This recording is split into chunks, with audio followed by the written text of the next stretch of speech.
এই বিলখন আমি এমেন্ড কৰিলেও আমাৰ কামটো হ'লহেঁতেন কিন্তু কথাটো আমি যে কাজিখিনিকো গুচাই দিব লাগে আমাৰ অকল চাইল্ড মেৰেজটোৱে বিলুপ্ত কৰা নহয় কাজি ব্যৱস্থাটো আমি বিলুপ্ত কৰিব খুজিছো এটা কিয় যদি মোক খুদে মই উত্তৰটো দিওঁ কথাটো হ'ল যে চাইল্ড মেৰেজ যেতিয়া আমি গোটেই কেছবিলাক চালো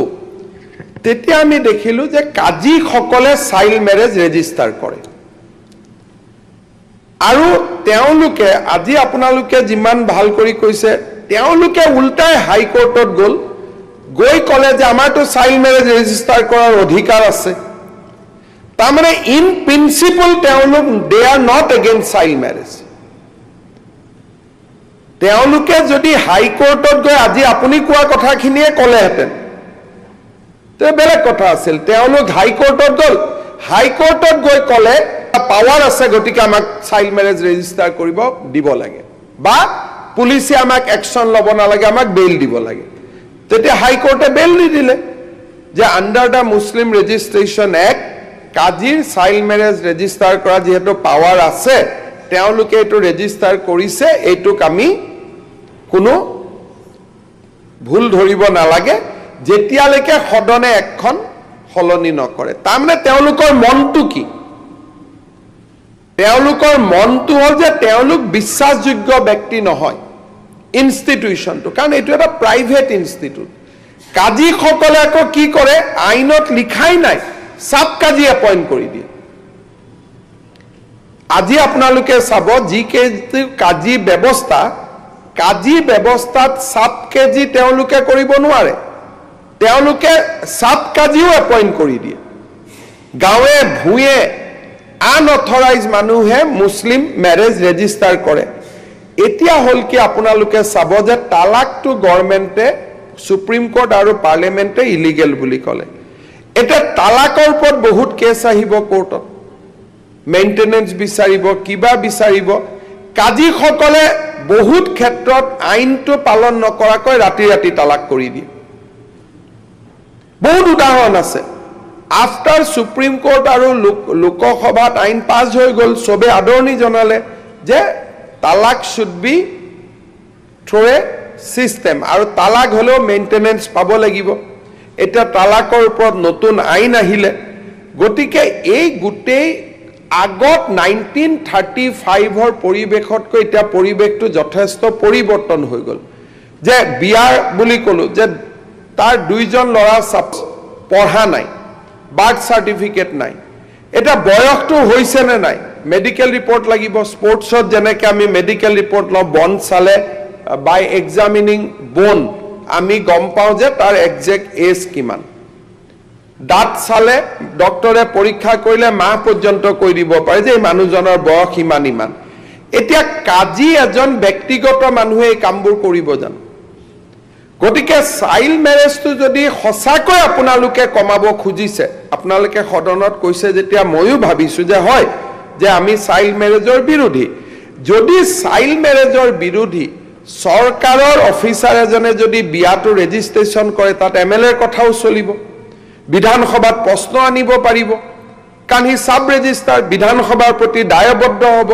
প্ৰত্যেক জবাব দিব লাগিব আপোনালোকে কোৱেশ্চন খুদিব যে এইখন বিয়া ৰেজিষ্ট্ৰেশ্যন কেনেকৈ হ'ল কম্পিউটাৰ হ'ব লাগিব ৰেজিষ্ট্ৰেশ্যন চাৰ্টিফিকেট হ'ব লাগিব ধৰিত্ৰী পৰ্টেলৰ দৰে দেখা পাই থাকিব এতিয়া ব্যক্তিগত মানুহ এজনে যদি এইটো যদি আমি যদি দায়িত্ব দিওঁ তেতিয়াহ'লে ব্যক্তিগত মানুহ এজনেতো কৰিব নোৱাৰে সুপ্ৰিম কোৰ্ট অফ ইণ্ডিয়াই অশ্বিনী কুমাৰ ভাৰ্চেছ সীমা ভাৰ্চেছ অশ্বিনী কুমাৰক আমাক নিৰ্দেশ দিছে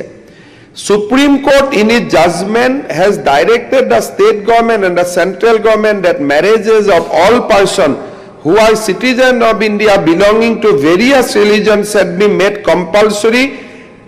registrable in their respective state where marriage is solemnized তাৰমানে ৰেজিষ্ট্ৰেশ্যন কৰাৰ ষ্টেটক দায়িত্ব দিছে এটা ষ্টেটেটো কাজী বুলি ব্যৱস্থাটোৰ ওপৰত বিশ্বাস কৰিব নোৱাৰে যদি ষ্টেটে আপোনালোকে ক'ব খোজে মই আপোনালোকৰ কথা মই তাৰ মিনিংটো বুজি পাম যদি আপোনালোকে কয় যে নহয় সাব ৰেজিষ্টাৰ অফিচত আহিব মানুহখিনি দিগদাৰ হ'ব আপোনালোকে মুছলিম ৰেজিষ্ট্ৰেশ্যন অফিচাৰ সেপাৰেট কৰি বনাই দিয়ক that is a good suggestion কোনো কথা নাই we can examine যে সাব ৰেজিষ্টাৰ অফিচত আহিলে হাৰাশাস্তি হ'ব পাৰে উকিলে ধৰিব ইটো হ'ব খিটো হ'ব যে you appoint special muslim registration officer কিন্তু হি সৰকাৰী চাকৰিয়াল হ'ব লাগিব প্ৰাইভেট মানুহকটো আমি দিব নোৱাৰো গতিকে it is a very sensitive matter আৰু অকল চাইল্ড মেৰেজটো নহয় আপোনালোকে এটো ভুল নকৰিব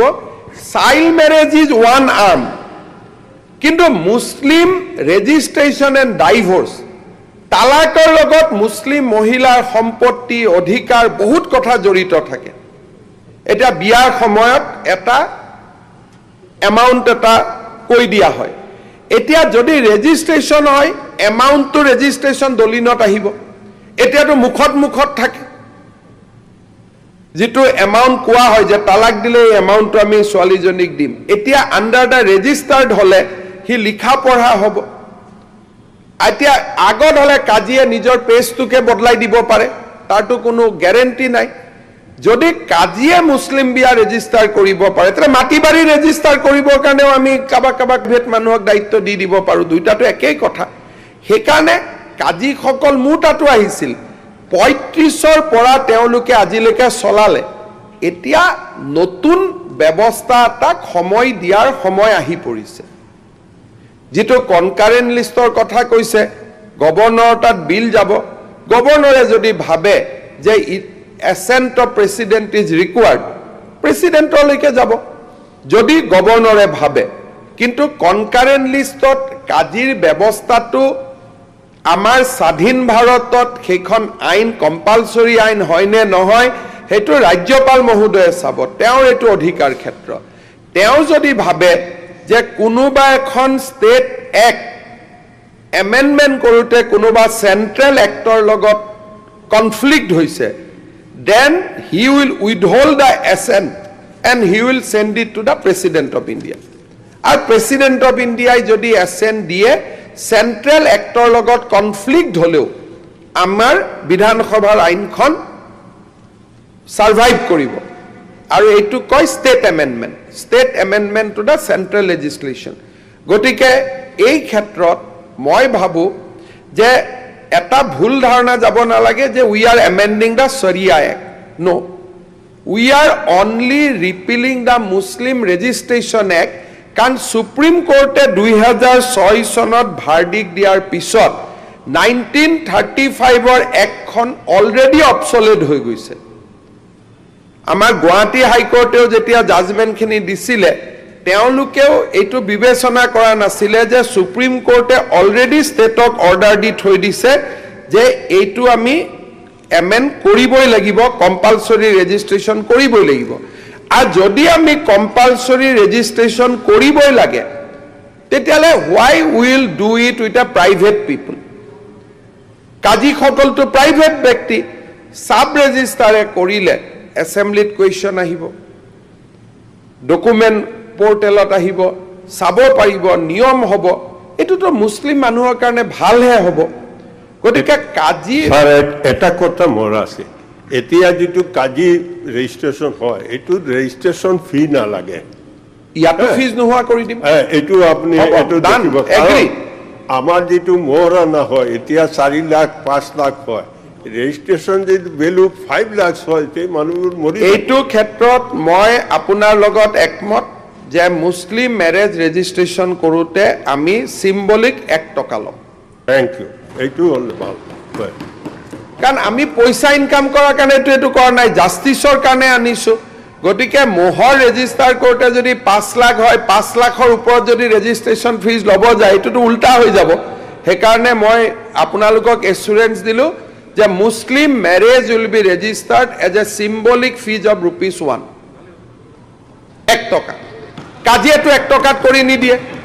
অধ্যক্ষ মহোদয় এই বস্তুখিনি আমি নিউ যেটো একটা আহিছে তাতে আমি ডিসকাশন কৰিলো এতিয়া ৰিপিলত যিখিনি কথা পাতিছো এটো ইৰিলিভেন্ট অলপমান ঠিক আছে মই ইৰিলিভেন্ট আমি এতিয়া ৰিপিল একটো কথা পাতিছো এতিয়া নতুন একটা কম্পালসৰি একটো আহিব তেতিয়া আমি এতিয়া আপোনালোকে আৰু পৰামৰ্শ দিব কিন্তু আজি মই এইটো আহিব নালাগে ক্লাব কৰি ডিসকাশন কৰিলে বেয়া নহয় যদি ৰিপিলিং বিল আৰু নিউ বিল দুটা ক্লাব কৰি যদি স্যাৰ আপোনালোকক এটাই কথা কলো যে মুছলমান মানুহৰ ভালৰ কাৰণে আপোনালোকে সেকেন্ড একখন আহিবৰ সময়ত যিমান পৰামৰ্শ দিব মোৰ মাইন্ড ক্লিয়াৰ আছে যিমান পজিটিভ পৰামৰ্শ দিব খালি মোৰ এটাই কথা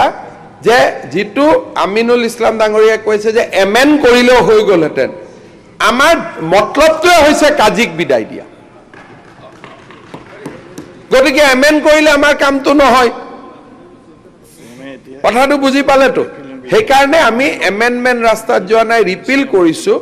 আৰু কাজিক সকলক ইয়াৰ পৰাই মই ধন্যবাদ জনাইছো যে ইমান দিনে আপোনালোকে কষ্টকৰ কাম এটা কৰিলে আৰু ইমান কোৰ্টে ঝামেলা কৰা আপোনালোকৰ কি প্ৰয়োজন আছে যোৱা আহা কৰা গতিকে আপোনালোকে ৰেষ্ট লওক মই বহুত খেজুৰ খালো তেওঁলোকৰ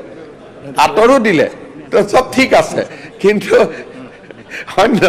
খেজুৰ আতৰ মুটাটো আহি আছে কিন্তু হলেও আমি স্থিতপজ্ঞ হৈ থাকিব কৰি দিলে স্যাৰ মানি ললেহেঁতেন তেওঁলোকে মানি নললেহে ভাল না না 88 এ তেওঁলোকে প্ৰভিজন আছে কাৰণে কৰি তেওঁলোকে আপোনাৰ মতেই কৰিব তেওঁলোকে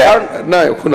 তেওঁলোকে মানি লোৱা নোলোৱাৰ ওপৰত বিধানসভা কেনেকে চলিব তেওঁলোকক খালি আমি ধন্যবাদ জনাইছো যে ইমান দিন আপোনালোকে এটা কষ্টকৰ কাম এটা কৰিলে আমি শুক্ৰিয়া দিছো তেওঁলোকক কিন্তু আজিৰ পৰা আমি তেওঁলোকক বিদায় দিছো হেতু কাৰণে এখন ৰিপিলিং আইন মাননীয় অধ্যক্ষ মহোদয় দুটা কথা ক'ব বিচাৰিছো মই মাননীয় মুখ্যমন্ত্ৰী যেটো কাজিৰ বিষয়ে ক'লে মেছেজটো অলপ বেলেগকে যাব নালাগে কাজি সকল মই যিমানখিনি জানো গোটেইখিনি আপোনাৰ এমপ্লয় স্কুলৰ টিচাৰ আৰবি টিচাৰ হাই স্কুল এমই স্কুলৰ দুই চাৰিজন ৰিটায়াৰ্ড হৈছে বাকি বহুতো গুৱাহাটীৰ সদৰ কাজি হাই স্কুলৰ টিচাৰ আৰু বেয়া কাম ৰণকে দেখো ডাঙৰীয়া জ্ঞা নাই ডেফিনেটলি এই কথাটো তেওঁ গোপনীয় কৰি ৰাখিছে নহয় আপুনি চাইল্ড মেৰেজ কেনেকে কৰাইছে আপুনি যেতিয়া এইটো আপুনি যদি কৈ থাকে তেওঁলোকক আৰু নেক্সট বিপদটোত নেপেলাব না বিপদ নহয় এটা হবই কাৰণ এজন যদি চৰকাৰী বিষয়াই চাইল্ড মেৰেজ ৰেজিষ্টাৰ কৰাই আছিলে এটোতো তেওঁ ডাঙৰ কাহিনীত পৰি যাব নহয় মাননীয় অধ্যক্ষ মহোদয় মুখ্যমন্ত্ৰী ডাঙৰীয়া যদি ক'ব দিয়ে মই দুআষাৰ কম আচলতে তেখেতে যেটো কৈছে যে ইয়াতে চাইল্ড মেৰেজৰ প্ৰভিজন থকাৰ কাৰণে ৰিপিল কৰিব লগা হল আজি স্পেশাল মেৰেজ এক্টত চাইল্ড মেৰেজৰ কোনো প্ৰভিজন নাই গোটেই ভাৰতবৰ্ষৰ যদি আমি ডাটা চাও এই কোটি কোটি যেটো চাইল্ড মেৰেজ হৈ আছে ইয়াৰ 84% নন মুছলিমত চাইল্ড মেৰেজ হৈ আছে যেটো ডাটা ন্যাশনাল মিডিয়া একেদিন এবিলাক চৰ্চা কৰি আছে কিন্তু নন মুছলিমত তো স্পেশাল মেৰেজ এক্টৰ আন্ডাৰত তাত থেকে ৰেজিষ্ট্ৰেচন হয় তাতে চাইল্ড মেৰেজৰ কোনো স্কোপ নাই নথকাৰ পিছতো 84% চাইল্ড মেৰেজ হৈ আছে গতিকে এখেতে এমেন্ড কৰিলে ৰিপিল কৰি নতুন এটা আনি দিলে যে চাইল্ড মেৰেজ হেক্ট হৈ যাব এই কথাটো কেনেকে ক'ব পাৰে এই কথাটো আমি স্পষ্ট যে আজি স্পেশাল মেৰেজ এক্টৰ আন্ডাৰ চাইল্ড মেৰেজৰ প্ৰভিজন নথকাৰ পিছতো লাখ লাখ কোটি কোটি চাইল্ড মেৰেজ গোটেই ভাৰতবৰ্ষত হৈ আছে আমি নিবিচাৰো চাইল্ড মেৰেজ এই কথাটো ঠিক আগৰ যেটো এক্ট আছিল তাতে হুৰঙাটো কাজী সকলে যদি কোৰ্টত গৈ মুখ্যমন্ত্ৰী ডাঙৰীয়া মানে তেনেকে কৈ যদি তেখেতসকলে বাছি গৈছে হুৰঙাটো বন্ধ কৰি দিলে তেনেকে ক'ব নোৱাৰিব কাজী থাকিলে দুটা লাভ আছিল মাননীয় অধ্যক্ষ মহোদয় একেতকলে মুসলিম ইসলামিক স্কলারও হয় এই পূজাৰী বা আলিম সকলে যে বিয়া পঢ়োৱাৰ যেটো পৰ্ব এইখিনি কামত একেতকলে কৰিব পাৰে আৰু কাজীৰ অফিসৰ ৰেজিষ্ট্ৰেচন গভৰ্নমেন্টে দিয়া এই ফৰ্মেটটো এজ কিমান কোন ধৰ্মৰ হয় এই গোটেইখিনি কিমান টকা মহৰানা দি বিয়া হল গোটেইখিনি ডিটেইলছ এই ফৰ্মেটত আছে এইখিনি লিপিবদ্ধ কৰি তেখেতসকলে কৰে আৰু চাইল্ড মেৰেজ প্ৰহিবিশন এক্ট অহাৰ পিছত তেখেতসকল তো সেই ফৰ্মেটত এই কথাখিনি লিখিব নোৱাৰে যেহেতু সেই এক্টৰ আন্ডাৰত তেখেতসকলক আনি শাস্তি দিয়াৰ এটা ব্যৱস্থা আছে মই ভাবো কোনেও কাজী কি জানি চাইল্ড মেৰেজ প্ৰহিবিশন এক্টৰ পিছত তেনেকুৱা কাম কৰা নাছিল দুহাহকভাৱে যদি কোনোবা কৰিছিল সেই আইনৰ আওতাত আনি তেখেতক শাস্তি দিয়াৰ প্ৰভিজন আছে গতিকে এনেকুৱা হ'ব নালাগে যে সেই কাজীসকল কাজী তো মাত্ৰ 90 কাজী আছিল গোটেই অসমত খুব বেছি নাছিল আৰু মাননীয় মুখ্যমন্ত্ৰীৰ লগত তেখেত নিজেও শিক্ষামন্ত্ৰী আছিল মই যিমানখিনি জানো এই সকল স্কুল টাইম নহয় স্কুল টাইমত তেখেতসকল স্কুল পঢ়াইছে ইয়াৰ পিছত বিয়া সাধাৰণতে জানে আমাৰ মুছলিম সমাজত ৰাতি হয় ওভাৰ ডিউটি তেখেতে কৰি যদি কোনো এই কাম কৰিছে আপোনাৰ কিবা স্পেসিফিক আছে স্পেসিফিক এইটোৱে ৰিপিলিং যেটো ৰিপিলিং বিলটো ৰিপিল কৰি মাননীয় অধ্যক্ষ মহোদয় আমাৰ বিধায়ক মনোৰঞ্জন তালুকদাৰক সুধিব পাৰে কেৰালাত CPM গভৰ্ণমেণ্ট তাতো Muslim marriage is registered with the state government কাজিয়া নকৰে ইণ্ডিয়াৰ আটাইতকৈ মুছলিম পপুলেশ্যন ষ্টেট হ'ল জম্মু কাশ্মীৰ জম্মু কাশ্মীৰত Muslim registration is done with the state government not with কাজি ইণ্ডিয়াত মুছলিম বহুল ৰাজ্য কেইখন Kerala Assam Paschimbanga Jammu Kashmir the state government second কথা আজি আপুনি মোক যিটো আকৌ এটা ভয়ংকৰ নতুন তথ্য দিলে মইতো এটা ভয় খাই আছোঁ যে তেওঁলোক শিক্ষকো এইটোতো আৰু এটা নতুন তথ্য হৈ গ'ল গতিকে শিক্ষকক আমি কিয় কাজি হ'ব দিম শিক্ষককতো কাজি হ'ব দিয়াৰ কথাই নুঠে সেইকাৰণে আপোনালোকক মই মোটামুটি ক'লোঁ যে মোৰ উদ্দেশ্যটো হ'ল চাইল্ড মেৰেজ নিৰ্মূল কৰা আৰু কাজি ব্যৱস্থাটো নিৰ্মূল কৰা গতিকে আমাৰ উদ্দেশ্যটো এটা উদ্দেশ্য নহয় যে অকল চাইল্ড মেৰেজটো বন্ধ কৰা Muslim marriage is now very very serious subject আৰু তালাক মুছলিম ওমেন্সৰ ৰাইটছৰ ওপৰত সুপ্ৰিম কোৰ্টৰ ইমান জাজমেণ্ট আহি আছে যে it is now A serious business It is no longer a business what has been envisaged in 1935. Colonial period or jitu sinta aru sadhin dekhor sinta tu khodai prithok hobo aru apnaluke moi buji poa nai je 90 jon byaktir karone kiyo koi ase সমগ্ৰ মুসলিম মহিলাৰ সুৰক্ষাৰ কাৰণে কিয় কোৱা নাই যদি গভৰ্ণমেণ্টত register হয় দে R protected দে R সিকিউৰড আপোনাৰ মা আপোনাৰ ছোৱালী মই নাজানো জনিয়া বিধায়ক মহোদয় নিজৰ ছোৱালী আছে নে নাই দুজনী ছোৱালী so let us talk about Euro daughter আপোনাৰ ছোৱালীৰ অধিকাৰৰ বিষয়ে আজি আমি কথা পাতো 90 জন কাজিক আমি চলাই লম তেওঁলোকৰটো কোনো অসুবিধা নহয় ব্যক্তিগত অসুবিধা গতিকে মই এটা তেওঁলোকক আৰ্থিক ক্ষতিপূৰণ এটাও দিম বুলি কৈছো আৰু শিক্ষকটো হয়েই তেওঁলোক গতিকে তেওঁলোকৰটো কোনো অসুবিধাই নাই গতিকে 90 জন ব্যক্তিৰ কাৰণে ইমান এখন ধুনিয়া প্ৰগ্ৰেছিভ আইনক আপোনালোকে কিয় বিৰোধিতা কৰে যে সৰকাৰত ৰেজিষ্ট্ৰেচন হ'ব ডকুমেন্ট থাকিব কোনোবাই তালাক হলে মোহৰানা হলে এজ পাৰ দা ৰেজিষ্ট্ৰেচন ডকুমেন্টছ তেওঁলোকে পাব পাৰিব এটা ইমান ছোৱালী সকলৰ কাৰণে ভাল ব্যৱস্থা হ'ব গতিকে মই ভাবো যে 90 জন কাজিৰ কথাটো চিন্তাক বাদ দি কাৰণ কেৰালাটো আজি যদি মই এনেকুৱা কিবা ঘটনা আতেলেন কেৰালা মানুহেটো অলৰেডি অপোজ কৰিলেহেঁতেন জম্মু কাশ্মীৰৰ মানুহেটো অলৰেডি অপোজ কৰিলেহেঁতেন এতিয়া মই চালে হয়তো বুজি পাম কেৰালাৰ আইনখন হয়তো আইডাৰ কংগ্ৰেছ নহলে CPM আনা কাৰণ তাতটো কেতিয়াও নাই সেইকাৰণে আপোনালোকে এইটো আপত্তি নকৰিব 90 জন মানুহৰ লগত এদিন আমি বহি চাহটা খাই লম তেওঁলোকে অলপ মনত দুখ পাব তেওঁলোকক ভালকৈ বুজাই বৰাই আমি পিঠিত থপৰিয়াই পেলাই তেওঁলোকক আমি ধন্যবাদ দি বিষয়টো সামৰণি মাৰিম কিন্তু এটো supreme court order compulsory registration হ'বই লাগিব আৰু ষ্টেট ক্যানট ৰিলাই অন প্ৰাইভেট পিপল সেইকাৰণে ইনষ্টিটিউচন লাগে মই ইমানটোলৈকে ৰেডি আছো পিছত যেতিয়া আমাৰ আইন আহিব যদি আপোনালোকে ভাবে যে সাব ৰেজিষ্ট্ৰাৰ অফিসত মানুহখিনি হেৰাসমেন্ট হ'ব পাৰে আমি special sub registrar only for registry কোনো অসুবিধা নাই I am very very positive second বিধায়ক মহোদয় যেটো কৈছে চাইল্ড মেৰেজ বন্ধ হ'ব নাই 26ৰ ভিতৰত মই বন্ধ কৰি দিম অসমত এটো হ'বই নোৱাৰে এটো যত যত হৈ থাকিব কিন্তু অসমত হ'ব নোৱাৰে কাৰণ পস্কোত এতিয়ালৈকে 14 বছৰ জেল 7 জনৰ হ'ল এতিয়া BNSত এনেকুৱা এটা ডাঙৰ প্ৰভিজন আহিছে যে চাইল্ড মেৰেজ প্ৰমাণ কৰিব নালাগে যে যদি মাইনৰ এজত বিয়া হৈ সেক্সুৱেল ইন্টাৰকোৰ্স হয় it is equivalent to rape তাৰমানে বাচ্চা জন্ম হলেতো সেক্সুৱেল ইন্টাৰকোৰ্স হৈছে সেইকাৰণে rape charge prove will be very very easy things to do নাও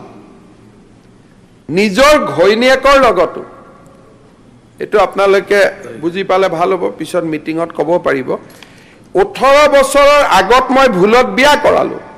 তাৰ শাস্তি হল 2 বছৰ বা 2.5 বছৰ কিন্তু যদি বিয়া কৰোৱা ছোৱালীজনীৰ লগত ইণ্টাৰকোৰ্স কৰোঁ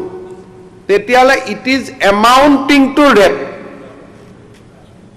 এটো ৰেপ বুলি ধৰি লোৱা হয় ৰেপ টু এ মাইনৰ আৰু এটোটো প্ৰুফ কৰিব প্ৰমাণে নালাগে এটোটো আপোনাৰ ল'ৰা হয় ল'ৰাটো খালি ডিএনএ টো টেষ্ট কৰি ল'ব লাগে বাপেক আৰু ল'ৰাটো ডিএনএ একে হয় নহয় ছোৱালীজনী ডিএনএ একো হয় না তাত আৰু বেলেগ একো প্ৰুফে নালাগে ভাৰতীয় ন্যায় সংহিতা আৰু যিখন আমাৰ এভিডেন্স এক্ট এতিয়া আহি গ'ল তাতে টেকনলজিক্যাল প্ৰুফ থাকিলে আৰু সাক্ষীৰ প্ৰয়োজন নাই তাত যদি টেকনলজিক্যালি প্ৰুফ হৈ যায় যে এই ল'ৰাজনৰ বয়স ডাক্তৰে পৰীক্ষা কৰিলে 19 বছৰ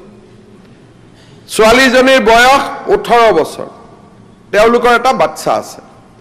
গতিকে হাজবেণ্ডজন জেল হোৱাটো খাটাং সেইকাৰণে ইমান সহজ হৈ আছে ব্যৱস্থাটো যে ইয়াক বন কৰোতে আগতকৈ এতিয়া বিএনএছত ভাৰতীয় ন্যায় সংহিতাত বহুত ইজি হৈ গ'ল মই সদনক এটা অনুৰোধ কৰিম যে আপোনালোকে যদি কৈ থাকে চাইল্ড মেৰেজ হৈ আছে হৈয়ে থাকিব এইখন কৰিলে এই যিটো কথা মই যোৱা কালি কৈছিলো যে আপোনালোকে বেয়া পাই গ'ল যদি মুছলিম ছোৱালীৰ ক্ষেত্ৰতো আপোনালোকে আমাৰ লগত থিয় নহয় আপোনাৰ নিজৰ ছোৱালীজনীৰ ক্ষেত্ৰতো দুজনী ছোৱালী থকাৰ পিছতো যদি ছোৱালীৰ ন্যায় কাৰণে আপুনি থিয় নহয় আপোনাৰ ছোৱালীতকৈ কাজি আপোনাৰ কাৰণে বেছি মৰমৰ হ'ব পাৰে নেকি হা এটা আচৰিত কথা মোৰ ছোৱালী হলেতো মই কমাৰে ছোৱালীৰ কাৰণে জান হাজিৰ আপোনালোকে ক'ত কাজি আৰু নিজৰ ছোৱালীৰ অধিকাৰৰ লগত কম্পেয়াৰ কৰি আছে মুখ্যমন্ত্ৰী মহোদয় আমি সমানে সমানে মোৰ ছোৱালীৰ লগে লগে আপোনাৰ ছোৱালীৰ সমানে সমানে চিন্তা কৰোঁ আমাৰতো প্ৰব্লেমে নাই আছে 84% চাইল্ড মেৰেজ ভাৰতবৰ্ষত নন মুছলিমত হৈ আছে এইটো আমি সেইখিনিও কনচাৰ্ন বন্ধ হ'ব লাগে চাইল্ড মেৰেজ আমি এইটো বিচাৰো আপোনালোকক মই এটা হাতজোৰ কৰি কৈছো যে আমাৰ মানুহখিনিক এনেকে কৈ নিদিবচোন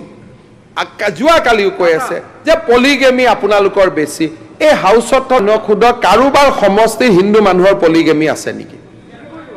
আপোনালোকে কোনটো ডেটা কোনে উলিয়াইছে মই নাজানো ভাৰতৰ হ'ব পাৰে স্যাৰ অসমৰ ট্ৰাইবেল এৰিয়া টি গাৰ্ডেন কোনো নাই এইটো নকব নাই নাই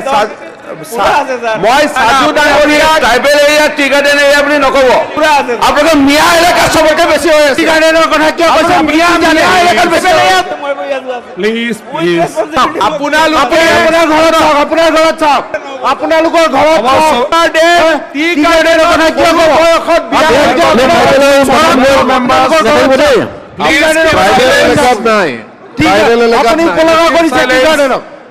আপুনি এটা ভুল কথা নকব এইবিলাকে বাহিৰত সংঘাত কৰে চাহ জনজাতিৰ কোনোবা ছোৱালী নহয় আপোনাক মই কাৰেক্ট কৰি দিছো কোনোবা ছোৱালী লৰাই কম বয়সত বিয়া কৰিব পাৰে কিন্তু দুজনী বিয়া নকৰে এইটো অসম্ভৱ চাইল্ড মেৰেজটো আছে বুলি মইও কৈছো এখানে চাইল্ড মেৰেজটো আমি এৰেষ্ট কৰোতে হিন্দু মুছলমান দুইটা এৰেষ্ট হৈছে কিন্তু পলিগেমি জুৱা খিদনাখন যে কৈ আছে যে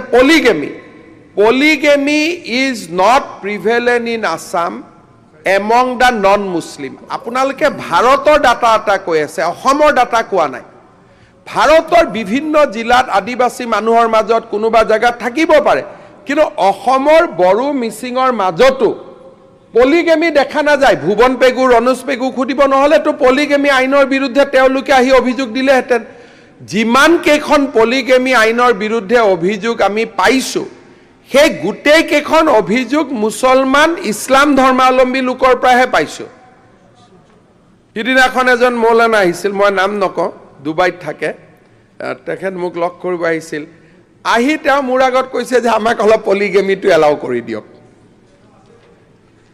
মানে আপুনি এটো বন্ধ নকৰিব তেতিয়া মই তেওঁ খুদিলো যে কি কাৰণে লাগে তেতিয়া তেওঁ মোক কয় যিটো কৈছে আৰু ইয়াত ক'ব নোৱাৰি যিটো কাৰণ তেওঁ কৈছে যে এজন ডাঙৰ মৌলানা এটা জমিয়তৰো নেতৃত্ব দিয়ে গতিকে মই আৰু বেলেগ ক'ব নোখোজো শুনাৰ পিছত মোৰ মনটো আৰু ডাঠ হৈ গ'ল যে এটো বন্ধ কৰিবই লাগিব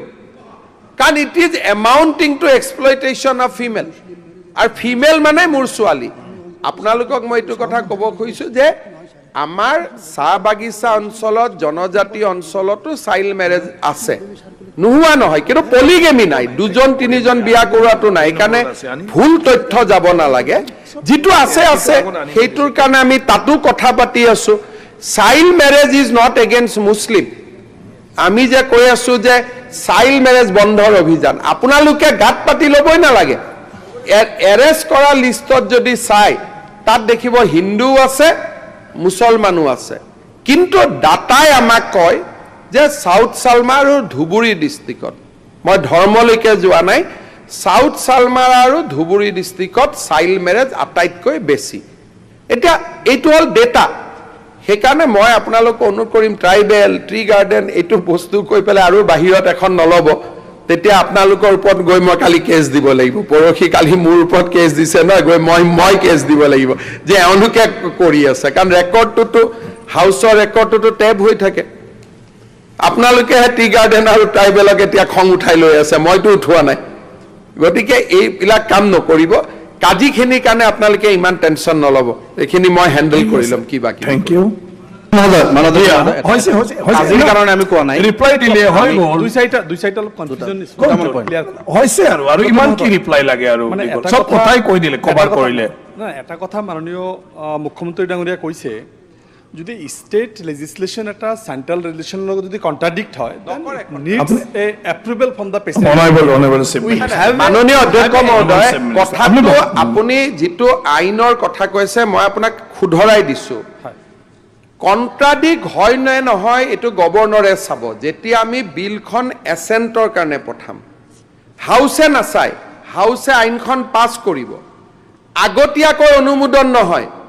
হাউচে আইনখন 254 অফ দ্য কনষ্টিটিউশ্যন পঢ়ি লওক, আগতে হাউচে পাছ কৰিব,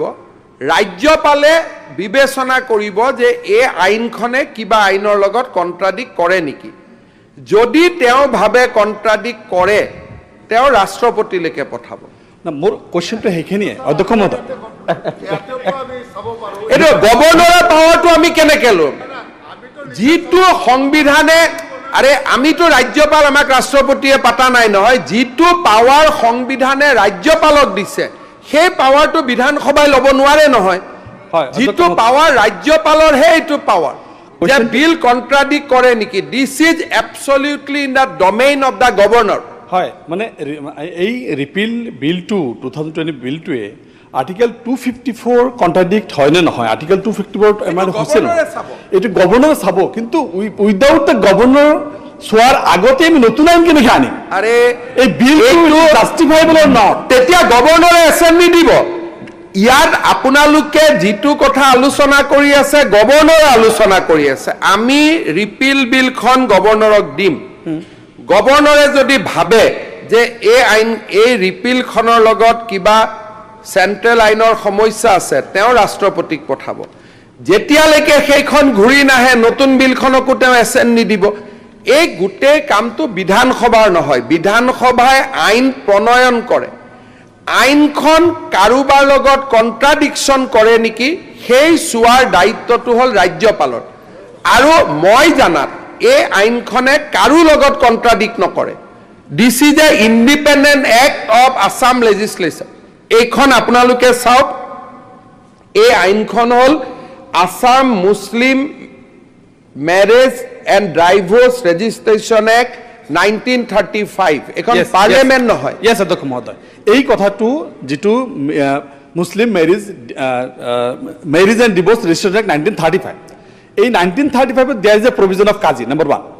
there is a provision of কাজি। আমি যেতিয়া ৰিপিল আনিছো, বিলটো যেতিয়া ৰিপিল আনিছো, আল্টিমেটলি কাজি এবলিছ কৰি আছো। আৰে আমি ৰেজিষ্ট্ৰেশ্যনটো এবলিছ কৰি আছো আণ্ডাৰ দিছ এক্ট। আণ্ডাৰ দিছ এক্ট আমি ৰেজিষ্ট্ৰেশ্যন লটো এবলিছ কৰি আছো। অসম বিধানসভাই জন্ম দিয়া পুত্ৰ এটা অসম বিধানসভাই ঘূৰাই ল'ব পাৰে। ইয়াত আৰু আমি কেন্দ্ৰীয় চৰকাৰক সুধিব নালাগে, ৰিপিল নহয়। এডভোকেট জেনেৰেলৰ অপিনিয়ন আছে, চবৰ অপিনিয়ন আছে। কাজিবিলাকো আমাৰ আগৰ এক্টে চৰকাৰে এপইণ্টমেণ্ট দিয়া। নম্বৰ 1, এতিয়া মই ইমানেই ক'লো যে এই কথাটো পাতি থাকি লাভ নাই। চৰকাৰৰ স্পষ্টীকৰণটো হ'ল, আপুনি আপোনাৰ বক্তব্য দিয়ক, স্পীকাৰে লিপিবদ্ধ হ'ব। চৰকাৰৰ স্পষ্টীকৰণটো হ'ল যে এই বিলে কাকো কন্ট্ৰাডিক্ট নকৰে, আৰু even if it is কন্ট্ৰাডিক্ট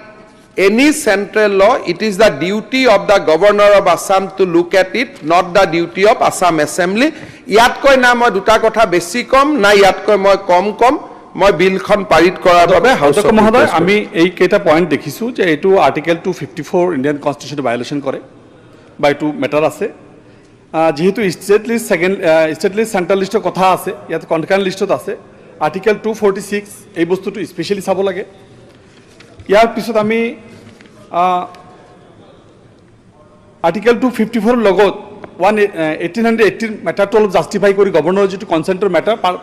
consent of president through governor যাব লাগে সেইটো ব্যৱস্থা চাব লাগে আৰু article 31C article 213 A B C এই গোটেইখিনি বস্তু আৰ্টিকেলৰ বস্তু মানে সংবিধান যিখিনি বস্তু আছে বহুত ঠাইত কণ্ট্ৰাডিক্ট আছে মই বিচাৰিছোঁ যে এই লটো হোৱাৰ আগত যিটো ওৱান্স ফৰ এটা বস্তু ছেটেলমেণ্ট কৰিব বিচাৰিছে এমেণ্ডমেণ্ট এইখিনি বস্তু আমি ছেকশ্যন মানে article section 8 and section 10 and rules 26 amendment হ'লহেঁতেন কিন্তু এইটো বহুতকেইটা সংবিধানৰ ধাৰাৰ লগত এইটো কণ্ট্ৰাডিক্ট হৈ আছে এই বস্তুটো স্পেচিয়েলিভাৱে চাব লাগে মোৰ এটা পইণ্ট হৈছে আৰু ছাৰ মই এই পইণ্ট চাওক 2010ত এই 1935ৰ এক্টখন ইয়াতে এমেণ্ডমেণ্ট কৰা হৈছিল সেই সময়ত এই হাউচত বহুত মেম্বাৰ আছিলে আজিৰ হাউচৰো আৰু তাৰ 4 বছৰ পূৰ্বে 2006ত the prohibition of child marriage act 2006খন আহিছিল পাৰ্লিয়ামেণ্টত এতিয়া কথাটো হ'ল যি সময়ত আমি 2010ত এবাৰ এমেণ্ডমেণ্ট আনিলোঁ সেই সময়ত সেই কথাটো আমি মনত নকৰিলোঁ যে এমেণ্ডমেণ্টটো হৈয়ে থাকিব ছাৰ 35ৰ এক্টখনত 8 আৰু 10 নম্বৰ ছেকশ্যনত থকা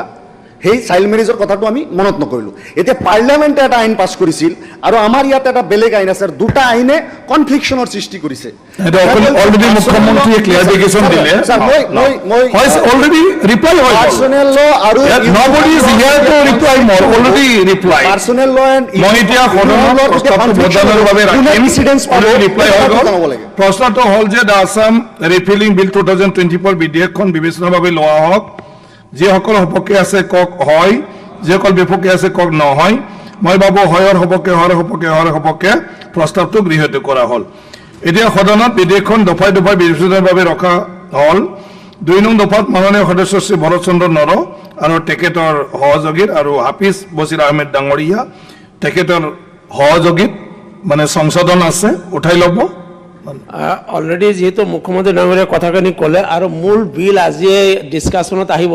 আৰু কথাখিনি তেতিয়া আমি পাতিব পাৰিম গতিকে আমাৰ এমেণ্ডমেণ্ট উইথড্ৰ কৰিলোঁ ঠিক আছে আপোনালোকে আসলে যিখিনি আমি সংশোধন বিচাৰিছিলোঁ ইয়াত যিটো সাংবিধানিক কেইবাটাও ধাৰাৰ লগত কণ্ট্ৰাডিক্ট হৈ আছে এইটো আকৌ পুনৰ বিবেচনাৰ কাৰণে আমি ৰাখিলোঁ ঠিক আছে তো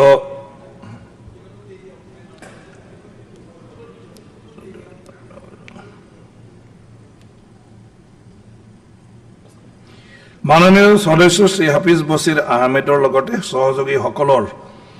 যি সংশোধনীৰ প্ৰস্তাৱ এইটো মই দাঙি ধৰিলোঁ যিসকল সপক্ষে আছে কক হয় 2 নং দফাটো অখিল গগৈৰ আছিলে এইটো এবচেণ্ট তেখেতে এটা 2 নং দফাটো বিধেয়কখনৰ অংশ হ'ব যিসকল সপক্ষে আছে কক হয় যিসকল বিপক্ষে আছে কক নহয় মই ভাবোঁ হয় সপক্ষে 2 নং দফাটো বিধেয়কখনৰ অংশ হ'ল এতিয়া 1 নং দফা অধিনিয়ম সূত্ৰ প্ৰস্তাৱনা আৰু শিৰোনামা সদনত ভোটদানৰ বাবে ৰাখিলোঁ